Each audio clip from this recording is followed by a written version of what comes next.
దాడి జరిగిందో అప్పటి నుంచి నేను చేస్తున్న ఆఫీస్ కానీ మొత్తం తీపిచ్చేశారన్న.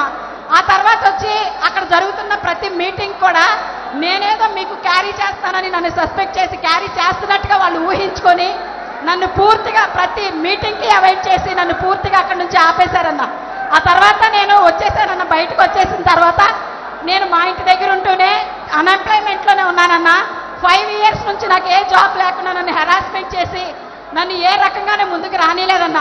ప్రతి చోట నా మీద రాబరీ కేసు ఉందని లేకపోతే ఇంకోటి అని కావాలని నా మీద ఇది చేసి ఈ అమ్మాయి వాళ్ళకి కోవర్ట్ అని కూడా నన్ను చాలా హెరాస్ చేసి అన్ని చోట్ల పొల్యూట్ చేసి ఎక్కడా జాబ్ రాకుండా చేశారన్న.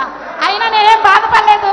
ఆ రోజు నా నుంచి జాబ్ అయితే తీయగలిగారేమో కానీ జగన్ అన్న నా గుండెలో నుంచి మాత్రం తీయలేకపోయారన్న వాళ్ళు ఎవ్వరూ కూడా.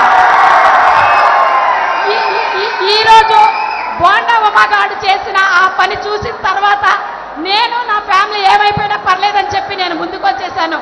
ఆ రోజు జరిగింది కళ్ళారా ప్రత్యక్ష సాక్షి నేనే. అక్కడ జరుగుతున్న ఒక దరిద్రమైన ఆ కూటమంతా లోపల జరుగుతున్న చీకటి ప్రపంచం అంతా ఐ విట్నెస్ నేనన్న. ప్రతి ఒక్కరూ చేసిందంతా నా కళ్ళతో నేను చూశాను. కానీ నేను ఏ రోజు నోరిప్పలేదు. ఈసారి మీ మీద దాడి జరిగిన తర్వాత ఇంకా నేను మౌనంగా ఉంటే ఇంకా నేను అసలు నన్ను నేనే ఉపేక్షించుకోలేదన్నా. అందుకే నేను ముందుకు వచ్చి ఈ విషయాన్ని నేను బయటికి చెప్పేశానన్నా. అంతేకాదన్నా, బాండవ అప్పుడు మీకు మీ మీద దాడి చేయించినప్పుడు మీరు బస్సులో బాధపడుతుంటే చూస్తుంటే నా గుండెలు అవిసిపోయినట్టుగా నేను ఇంట్లో పడి ఏడ్చామన్నా. మీకేమన్నా జరిగితే భరించే ఓపిక అయితే మా దగ్గర లేదు. నిజంగా ఏది జరిగినా మీరెప్పుడు బాగుండాలి. మీ కాళ్ళ దగ్గర దరిదాపుల్లో కూడా ఎప్పుడు కూడా మహాకూటమైనా కూడా మీ దగ్గరికి రానియం. అందరి తరిమి కొడతామని చెప్తామని తెలియజేస్తానా. మీరు బాగుండాలి. ఎప్పుడు మీతో కలిసి ఈ యుద్ధంలో ధైర్యంగా పోరాటానికి మేమంతా సిద్ధమని చెప్పి మీకు తెలియజేస్తానన్నా. నేను మీ చెల్లినన్నా, మీరంటే నా పంచ ప్రాణాలన్నా. మీ అందరికీ మీరెప్పుడు బాగుండాలని దేవుడిని కోరుకుంటానన్నా. ఈ యుద్ధంలో మీతో కలిసి మేమందరం కలిసి సిద్ధమన్నా. ఎంత అబ్యూస్ చేసినా మమ్మల్ని ఎంత బాధ పెట్టినా మాటలు చెప్పలేనంత విధంగా సోషల్ మీడియాలో మా గురించి పోస్టులు పెడుతున్నా కూడా మేము పట్టించుకోలే. మాకు కావాల్సింది మీరు. మీ గురించి మేము ఎప్పుడు అలాగే భరించాలనుకున్నాం. మేము పట్టించుకోలేదన్నా. మీరు బాగుంటారు. మళ్ళీ మళ్ళీ మళ్ళీ మీరే సీఎం అన్నా. జై జగనన్న, జై జగనన్న, జై జగనన్న.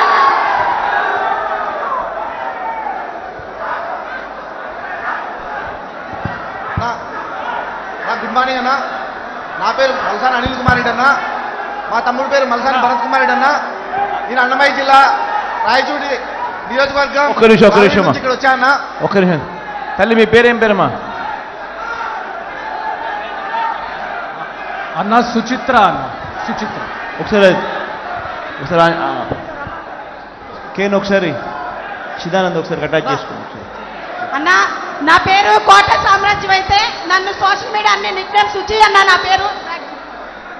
అమ్మా సీఎం సోషల్ మీడియా పరంగా ఎవరైనా కూడా హెరాస్మెంట్కు లోన్ అవుతే, సోషల్ మీడియా పరంగా ఎవరైనా కూడా హెరాస్మెంట్కి లోన్ అవుతే ఒక create an app or something like that, so that ఆ కంప్లైంట్ అనేది ఎట్లా సైబర్ క్రైమ్లో ఎట్లా కంప్లైంట్స్ అనేది ఉండే పార్టీ పరంగా కూడా ఈ క్రియేట్ ఒకటి చేసి అటువంటి హెరాస్మెంట్ ఎవరికి ఎక్కడ లోనైనా కూడా ఖచ్చితంగా మన దృష్టికి వచ్చేట్టుగా దాని మీద కంప్లయన్స్ ఏ రకంగా మీరు చేశారని కూడా నాకు వీక్లీ రిపోర్ట్ వచ్చేట్టుగా కూడా సమ్ కైండ్ ఆఫ్ సెటప్ అనేది క్రియేట్ చేసుకుంటున్నాను. వెరీ అవసరమైన పని ఇది కూడా. మీ అందరికీ కూడా నేను ఒకటే చెప్తా ఉన్నా, అవతల వాళ్ళు మన మీద దాడి చేస్తూ ఉన్నారు అని అంటే ఒక సుచిత్ర మీద కానీ, లేకపోతే ఒక గీతాంజలి మీద కానీ, లేకపోతే ఇంకొకరి మీద కానీ లేదా సాక్షాత్తు నా మీదనే ఈ మాదిరిగా దాడి చేస్తూ ఉన్నారు అని అంటే దాని అర్థం ఏమిటి? దాని అర్థం విజయానికి మనం అంత చేరువుగా ఉన్నామని, దాని అర్థం విజయానికి వాళ్ళంత దూరంగా ఉన్నారు అని. ఇది వాళ్ళ ఆక్రోశము, ఇది వాళ్ళ అజీర్ణత అని చెప్పాలి.